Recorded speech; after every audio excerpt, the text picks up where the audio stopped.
Hey, welcome to Hope of Christians. I am super excited. I can't believe the news yesterday. Actually, I can believe the news because God told us, right, through prophecy, that Roe would be overturned. Thanks be to God. I wanted to just make this video and mention a few things that now that this huge overturning has happened, the 50th year jubilee. God told us this was going to happen, but now we need to start thinking about things that we haven't had to deal with for the last, 50 years. First of all, look at how Catholics and Protestants coming together and praying for one cause for the Lord and for humanity have just, what an accomplishment, overcoming all those demons. They are pissed. Oh well, God wins, you lose, right? So thanks be to God for that. So as I just said, Catholics, Protestants, we've come together for this monumental overturning of Roe versus Wade. God heard our prayers, and the Supreme Court had to do what was on the heart of the people and what was truth. So thanks be to God for that.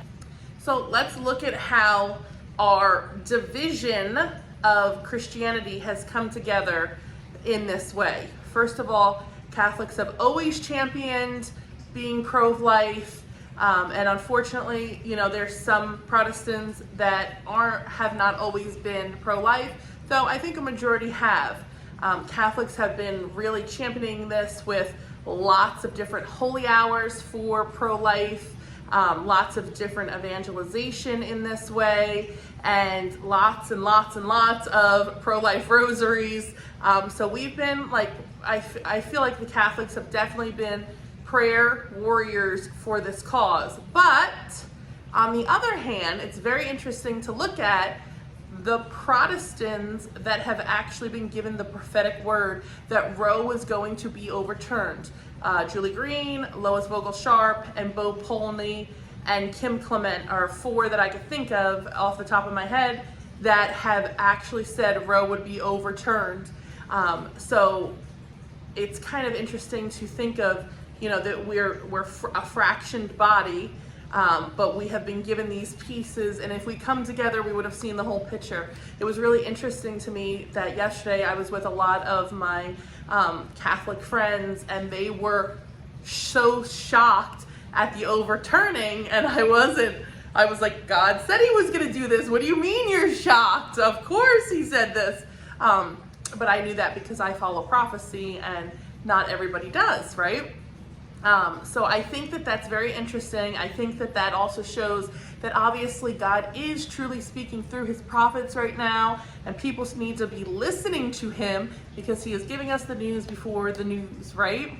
Okay, so now that we have seen this happen, now that we have seen what us coming together as prayer warriors for one cause, one body, one heart of the Lord, just seeking him out, can do, now we got to put our feet in action. We did our prayers. Now we actually have to put in the work.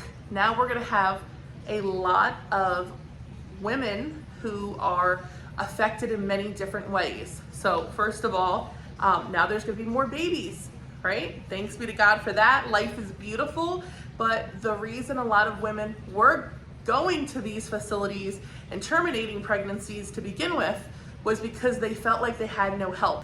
That's like the number one reason why women actually will terminate a pregnancy. So we need to help these pregnancy centers more than ever.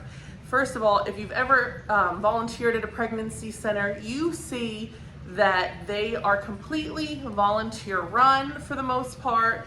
So only donations help them even to survive, and they are not thriving like they should be for a nation that wanted something like Roe versus Wade overturned.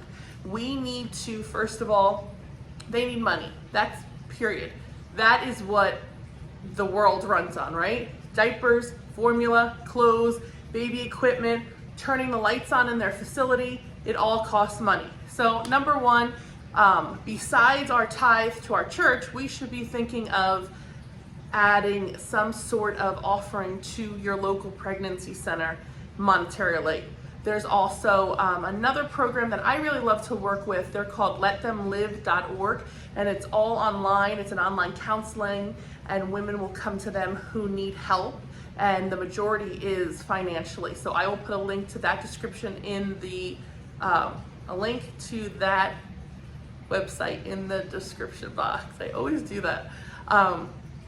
So you guys can check that out, but also find out where your local pregnancy center is. Another thing, like I said, pregnancy centers mainly run on volunteers. They need bodies. I know I've spent time just organizing clothes at pregnancy centers, cleaning, weeding. These are all things that you can just get your family to do, or you can just say, hey, how many, can I come in a few hours a month, or get your local group to get together and go once a year, once every 6 months. They need people, they need help, they need our support more than ever, and of course prayer, because they're going to be threatened a lot in this time where it's very tumultuous in the air, so definitely be covering them in prayer for protection as well. Okay, also find out where in your local area there is adoption options. I know some Catholic charities offer adoption in different ways, and they have programs for that, but not all do. So what is in your area that if a woman comes to you and she has this pregnancy and now she, thanks be to God, is not going to terminate it, how can we help them if they're interested in adoption? That's a very honorable cause, and we should be supporting these women with that as well. And then another option to think about is Rachel's Vineyard. Rachel's Vineyard is for people who have had abortions already, and they are feeling remorse. They are feeling the emotional trauma of it, and it could be recent or it can be years and years and years in the past. Rachel's Vineyard will give them counseling, and it's like a retreat that you'll go on, and counseling that's offered and things like that. So again, that's something else that costs time and it costs money. So if you can donate to Rachel's Vineyard, that is wonderful. If you maybe have a background in counseling and you can contact them and see how your services can be used there, that would be amazing too. So how can we now put our feet to the ground and get involved with these women that are now going to not have that option?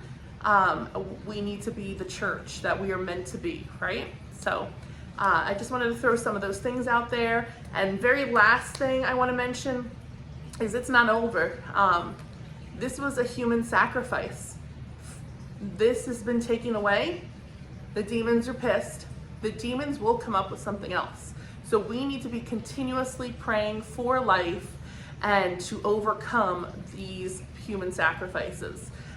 Whatever it is, we need to just be all over it in prayer. It's not over. I think we have the victory, that's great, but he's just going to try and come back with a vengeance, and we need to be ready, continuously smacking him down, building up that wall of prayer so he can't break it down. So let us get into the community. Let's all be help of Christians together. God bless you. Have a great day. Hey, welcome to Help of Christians. I'm Antoinette, and I just wanted to say, woo!